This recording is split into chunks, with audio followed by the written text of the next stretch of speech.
Today I am milking Eminence and Shadow content for the very last drop I can, and we're checking out This is the New King of Bad Isekai and Eminence and Shadow video from Gigguk.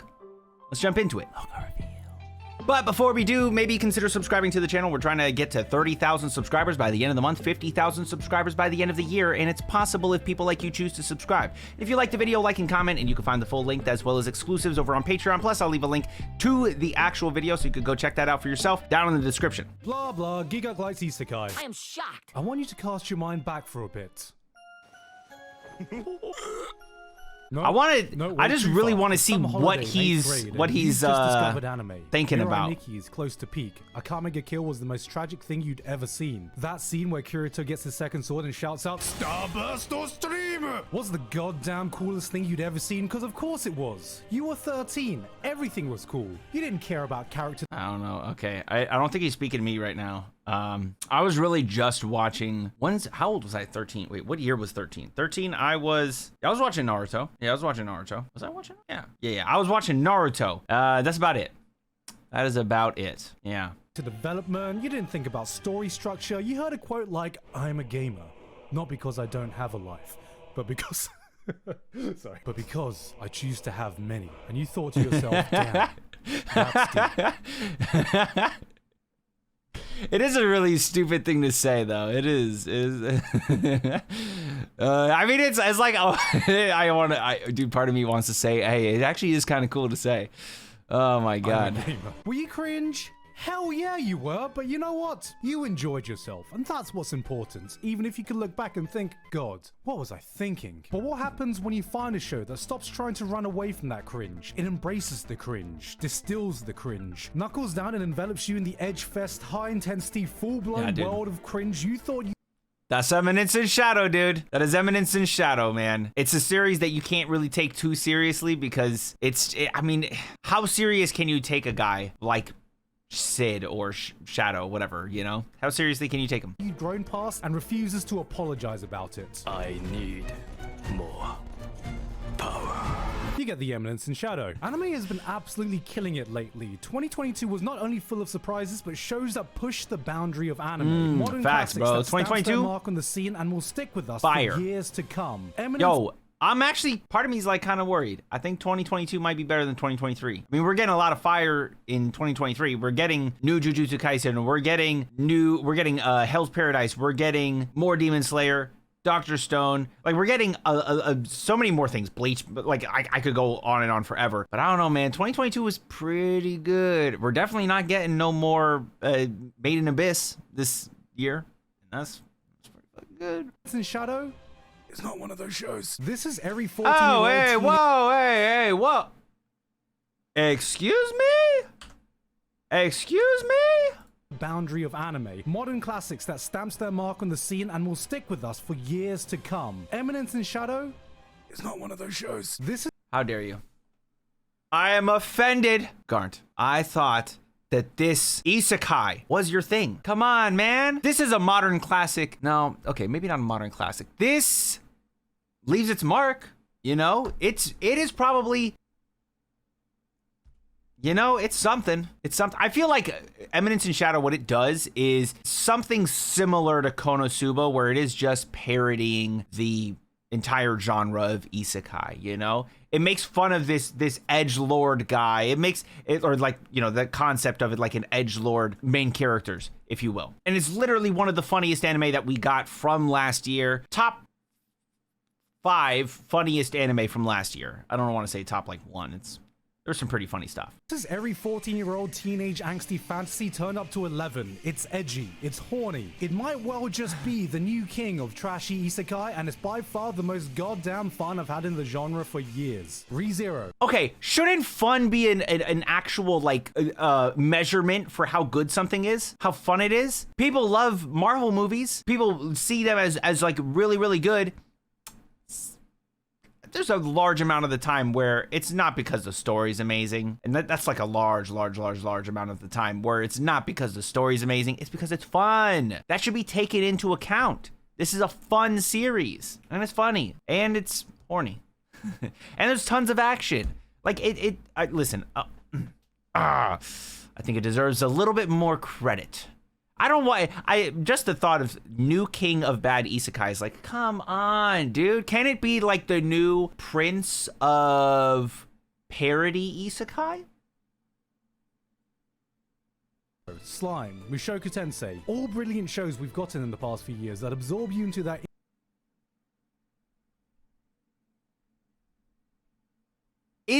Okay, I'm gonna, controversial.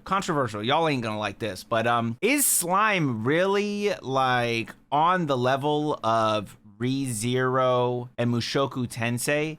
And is Slime really that much, just judging off the first season alone? We're only going first season. We only got 20 episodes of Eminence in Shadow, right? So judging off the first season alone, is Slime really that much better than Eminence in Shadow? Think about it. I'm just saying, think about it. If we're judging off of first seasons alone, like Mushoku Tensei's peak, Re:Zero right behind it. Intricate world and have shown us how truly great isekai can be. If these three shows are the 3-star Michelin meals of isekai, this is Eminence in Shadow. Really? Really? That's crazy, dude. Really? That's so wild to me that Slime is in the, he's putting Slime in the same conversation with Re:Zero and Mushoku Tensei, which I put head and shoulders above the rest. Like Mushoku Tensei, Re:Zero up here. Slime's in the second category of stuff. I don't know, man. And this is me. Yeah. But how did Eminence in Shadow get me to embrace the cringe? Gigguk, do you fantasize about getting hit by a truck? Is this another case of me having isekai brain rot? No, okay, I haven't forgotten what good anime is. I still remember my best of 2022 anime list. Motherfucker. He just hit us with not anime. I still remember what good anime is. Oh, wait. Okay, Mobile Suit Gundam, that's gotta be anime, right? These are anime, though. I still remember my best of 2022 anime list. I still remember Chainsaw Man. Speaking of which, Chainsaw Man itself is having a collaboration with today's sponsor, Nikkei. Sneaky! That was a good transition. That was a good transition. Do I have to watch the ad, though? You play Nikkei. So, what are you waiting for? Head to the link in the description to download the game today to experience the Nikkei and Chainsaw Man collaboration in all its glory. Thank you to Nikkei for sponsoring me today, and back to the video. Hey, wait. Oh, wait, was he like trying not to say Nike? Nikkei, yeah, no, it's Nikkei. White girls have true crime. Gigguk has bullshit isekai, but contrary to popular belief, I don't just blindly recommend every trashy isekai that airs every season. Hey, thank you. I do not recommend that either. I don't recommend, even though I will admit, Exorcist kind of cool for the elements of the main character, like his whole exorcism thing, like summoning Ayakashi yokai, like that type of stuff. Like, that's cool. I like that. Everything else in the series, not so great. Every trashy isekai that airs every season. And before you go, yo, that's cap. This is my face when I'm saying it. Look at this serious face. Do you see how deathly serious I am taking this? I would never mislead you on something like this. This is a show that won't go down as a classic of anime. It doesn't have a lot in common with the isekai greats like Mushoku Tensei. Eminence in Shadow is edgy, self-serving. You see what happens in it and it's like... Well, see, Mushoku Tensei is more like... The plot goes like this. Sid Kagenou is a man obsessed with... But unfortunately, he gets hit by a truck and dies. Reborn in a fantasy world, he continues his pursuit of power. A secret organization, Shadow Guard. I give up. The big issue I've had when trying to talk about the show to anyone is that as soon as I open my mouth to explain anything that happens, I instantly lose anyone listening because everything that comes out of my mouth sounds fucking stupid. Because it is fucking stupid. Yeah, I mean, it's ridiculous, but it's on purpose. It is ridiculous on purpose, man. This show is that Sid, like, it's literally like, think of anything that is parody. It's parody. It's up the most dumb, convoluted fanfiction.net Tumblr ass plot developments he can think up on the spot, and it turns out to be true. The man has no investment in the people around him and what's going on. He's just role-playing his perfect isekai power fantasy story, and everyone in the world is forced to dance to his tune. On one side, he's Shadow, incarnation of vengeance, entity of the night, slayer of Batman. Pussy. The man fucks without losing his virginity because he... What? Entity of the night, slayer of pussy. The man fucks without losing his virginity because he never loses. Shadow is a man who based their entire personality over listening to My Chemical Romance once. This is what people who shopped at Hot Topics saw in their mind's eye. Shadow is the type of guy who would say, You know why they call it the Dead Sea? Why? 'Cause I killed it. But on the flip side, he's plain old Sid Kagenou, a guy devoted to being an invisible background character who won't stand out, won't attract attention, chasing his dream to be the ultimate real-life NPC, which... Hey guys, I'm in New York City just hanging out. Honestly, isn't that hard to do nowadays? The thing is, he will refuse the great character... And not hard to do. Yeah, no, you could be an NPC. Anybody can, really.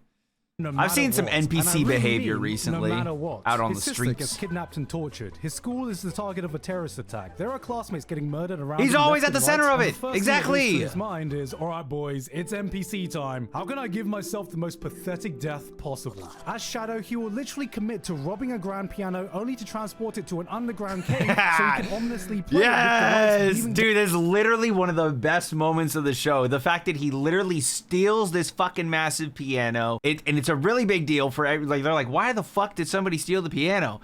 And he literally did it just so he could play like essentially what would be his theme, Moonlight Sonata. That's like his theme, so he could play it dramatically and then and have his moment, dude. If that's not parody, I don't know what is, dude. I don't know what is. I don't know what is. down for the ultimate edgelord look. The man is more dedicated to his Yes. role than First note of My Chemical Romance's Welcome to the Black Parade. Very good. Okay, I see what you did there. I see what you did there. Good callback to the My Chemical Romance mention. Okay. Jake Paul is to playing an asshole. He could give Daniel Day-Lewis a run for his money in his commitment to method acting. Oh, Yeah. okay, so this is like a parody of Isekai? Kinda. Comedy Yes, it is. Well, okay, maybe kinda is actually more accurate. It is. It is. It is. Just because the elements are so over the top, like, you can't take it seriously. You can't. So maybe it's not necessarily parody so much as it's just purely a comedy series, is right? subjective.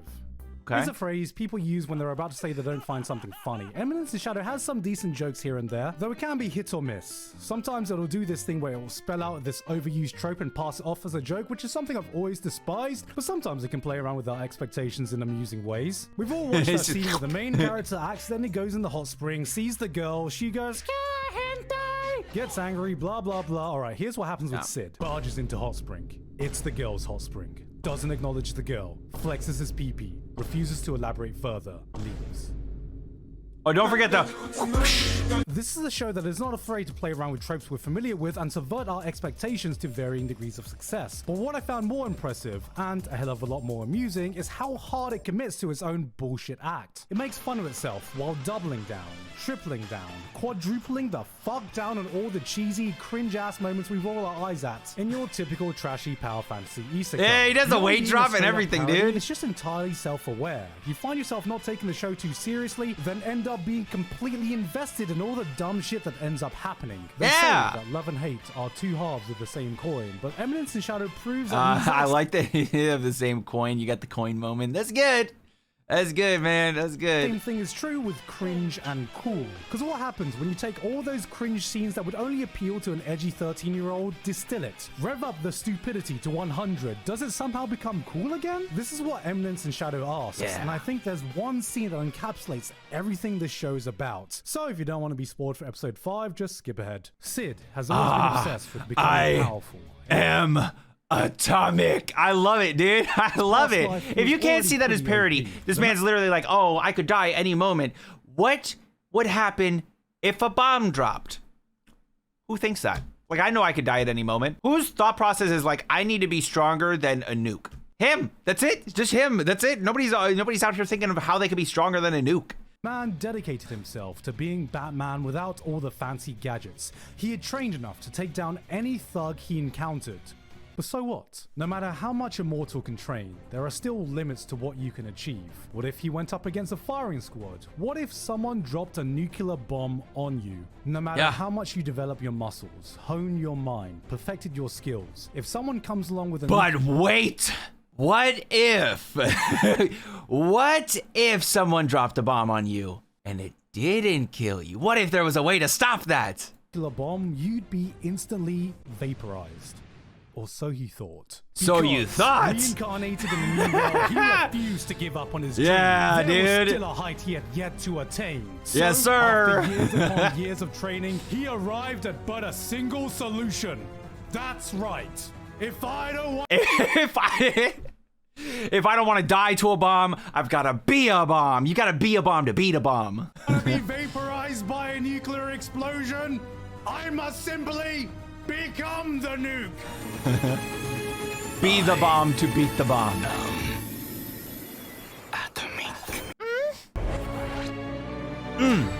But I love the the effects that they put on the vocals whenever they play that. Oh, peak! I love that shit. So good, so good. It's so good. How could I not?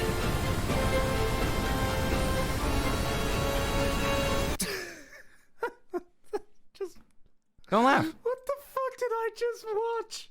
Don't laugh. No, it's good. It's good. It's good. No, it's good. It's good. It's good. Right? It's good. Stop. It's good. That's It's making Times New Roman. no, dude. I don't know. It wasn't in Times New Roman, dude. That was in whatever's the coolest fucking font you've ever seen in your life. It was that font. In fact, it was probably a culmination of multiple fonts. Definitely italicized, bold, not bold, actually. You know how fonts have like regular, they have like thin, regular, bold, and black? Like the extra bold? It's in that for sure. Italicized, cursive, and also, I don't know, man. It's just every culmination of cool font. That's how he said it. Entertaining. This doesn't try to differentiate It's so itself from good. a typical power fantasy isekai. This fully commits to being the power fantasy isekai, then goes 10 steps further beyond what is necessary. He is stupidly OP. He's never in any real danger. He'll say cringe lines and pass them off as the coolest thing ever said. You think other isekai protagonists specialize in having their own harem? Well, not only does every influential figure happen to be a cute girl who of course ends up falling for him, but he's goddamn But he also doesn't give a fuck about him. He doesn't care. He's not like in love with them. He's not getting flustered. Not for one moment. That's not what he does unless he's playing the character of Sid that acts like he's flustered. built an entire shadow organization with 0 boys allowed. Alpha, Beta, Gamma, Delta, Epsilon, Eta, Zeta, Sigma. The man's created his Sigma. own harem institute of hundreds, not That's dozens, good. hundreds of superpowered waifus that end up amassing so much wealth and power that they end up influencing the world stage. And he Yes, did sir. this by complete Accident. But the best Yes, part of all sir. this is having to see everyone in the world take Sid's bullshit role-playing 100% seriously. This is a Yes, fully dude. functional That's so true. Everybody's just got to deal with it. They're like, he does this shit all as a joke. He's like, oh, I want to be a mob character, but I also want to be the Eminence in Shadow. So I'm playing these two different roles. And everybody else in the world is like, there's this organization, the Shadow Guarded. They're so powerful. They're doing this and that and that and this. And he's just having fun. He's just living his best life. functioning fantasy land with nations vying for power, secret organizations manipulating the global politics. Characters are in a life or death struggle to defend the homeland they so love, and then along comes this dude. Countries pour their resources into figuring out what exactly is Shadow Garden, who's in it, what do they want, what are their goals and motivations, how does their presence affect the world? And meanwhile, Sid's just there like, Yes, dude. This was also a really fucking great moment where he's like, okay, I'm gonna have this meeting later. I gotta set this shit up to be perfect.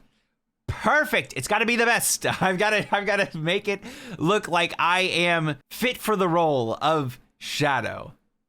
So stupid. Everyone is playing Game of Thrones. There's like a while little Sid is playing Dungeons and throne, and he's got all these Dragons, except he paintings, is every sipping his dungeon wine when they master's show up. worst Oh, so nightmare. good, dude. Someone who just makes shit up as he goes along, breaks Yeah. every rule of the game, ignores the big shiny thing that is shouting, "This is the plot!" but is incapable of rolling anything but nat 20. And so everything he ends up doing Yeah. has real consequences to the world around him. A lot of people Ooh, okay. Things are gonna get into we're gonna get into the real stuff here a little bit. have compared this to Overlords, but I think this is actually closer to Isekai One Punch Man. And I'm gonna be honest, part of Isekai One Punch Man. Is that a good way to say it? Not quite. Not quite, because Saitama is Saitama through and through. He's always gonna be dumb. He's always gonna be. He's just gonna be Saitama. You know? Whereas Sid will at least act differently whenever he's trying to play a certain role. But I also would not compare it to Overlord. I don't think so. Because Overlord, you know, Ainz is like, I don't really think he's playing a role so much as he's... It's definitely different because Ainz has like a real plan. I don't think Sid really has a real plan, you know? Ainz has like goals. Like he's like, oh, I gotta do this. I gotta find the other players and, You know, like he has an objective he's getting towards, right? He's sending everybody out there, the different floor guardians, to do whatever. So he has a real goal. You know what? In fact, bro, if we're talking about it, when he's talking about the 3 best, right? ReZero, Mushoku Tensei, and Slime, do you think maybe we could put Overlord there instead of Slime? I don't know. Hey, man, I'm not trying to, I'm just saying what I'm saying. I don't know, man. I don't know. I don't know how he sees Slime as like one of the big 3 of Isekai. I didn't even know there was a big 3. I thought it was just a big 2. See, I put Slime on the same tier as like Overlord. They're in that second tier. They're in the A tier. S tier, simply ReZero, Mushoku Tensei. A tier is where I see things like Slime and Overlord and other series that I won't talk about right now because I could probably turn that into a video now that I think about it. Part of the reason I'm making this video is because I'm praying that this doesn't stop at just 2 seasons. Yeah, I'm excited to get more of the Isekai greats, but for the love of God, give me 5 more double Big Mac meals of this, please. Yeah. Eminence in Shadow is a series that should not work, but somehow it does. This is what happens when every single person working on an anime absolutely understands the assignment. It's a series which gives absolutely 0 fucks in being cringy, edgy, or childish. Sid is a man who laughed so hard it became reality, but the more you watch, the more you get sold on his bullshit. It throws at you every trope, every cliche, everything, dude, line you've ever heard in your life, and you end up eating that shit up like it's the first time you've ever seen an anime. This is what happens when you reach the peak of trashy, entertaining isekai, and I don't know what more it can do to reach even greater heights. I don't want to be the last boss. I want to be the one in the story who operates from the shadows.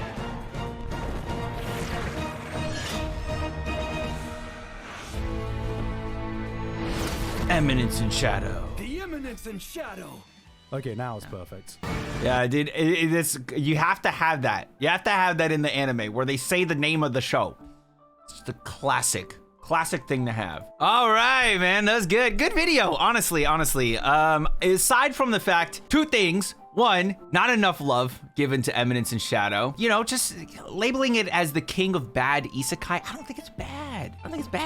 I think that it knows what it is, and it just leans into it, you know? This is certainly not bad. I just don't see it as bad. I cannot, for the life of me, see it as bad. It is so entertaining, and what I said, fun has to be a measurement, right? Entertainment, fun has to be a measurement. When we're talking about how good something is, it needs to be. We can't just ignore the concept of how fun something is, how entertaining it is. That's gotta be some real fucking value there. There's plenty of bad series that are just entertaining and nothing else. This, I would say, is more than just entertaining. Because even though we don't get a ton of it in the first season, I feel like there is still this plot where there's a guy who's making all this shit up. He's put in these moments where he's got to come up with something. Comes up with something off the top of his head. Turns out it's true. There's still that plot having to deal with this evil organization that is controlling everything, that is manipulating everything behind the scenes, which low-key kind of Shadow Garden is doing the same thing, right? They're manipulating things behind the scenes. So you still have that having to deal with that element of things. And eventually Shadow's got to find that out. Shadow's got to realize, oh, wait, hold on. So you're telling me there is this wait, I thought I was just making this shit up, right? That's gotta happen eventually. And also it's the other characters in the story that, like, I'm sure Alpha's got like a much greater story to tell, right? We already saw the whole Beatrix connection. That's gotta be a thing. And she's got the bloodline from, you know, the whole dealing with the fat bald priest guy. I forgot the name of the hero that was in that moment, but whatever, that person, you know? The bloodline of her. And then beyond her, we've got Rose's story and how her kingdom is dealt with, you know, like what the fuck happens to her. And then we've got Iris and Alexia and what's going on in their kingdom. Their father, Loki, kind of sus, bro. There are definitely some elements in this that haven't been fully fleshed out. A lot of the first season is just showing us how ridiculous Sid is. And I love it for that, but I feel like there is a lot more to it. There's so much more that we can get into that I feel moves this out of that bad isekai category that's being labeled. Or maybe I just like bad isekai. maybe that's all it is. Regardless, really awesome to see Gigguk make a video about Eminence in Shadow. That means more eyeballs on the series. I always want to see a series that I like getting more attention because that means more people getting into it. That means more potential for it to have more seasons. I mean, we already got a second season confirmed, but if more people are interested in this and they watch the second season does even better than the first season, maybe we get a third. I love that shit. So awesome that we got a video from Gigguk about Eminence and Shadow. With that said, I would love to know what you all thought about Gigguk's video of Eminence and Shadow. How do you feel about what I said about slime being in a tier underneath Mushoku Tensei and ReZero? How would you structure, like if we were doing a pyramid, like a pyramid scheme? No, a pyramid, if you will, about like the best isekai. And at the top, we have whatever series. At the bottom is, there's a lot at the bottom. But at the top, you've got whatever series. What series are you putting at the top? And do you feel that Eminence and Shadow is so bad that it can't be in a category right beneath the top? Or maybe a level right under that? Love to hear from you all down in the comments below. And as always, if you enjoyed the video, then like the video and subscribe to the channel with notifications on so you don't miss another one. Until next time, make sure you all keep it fresh. Peace.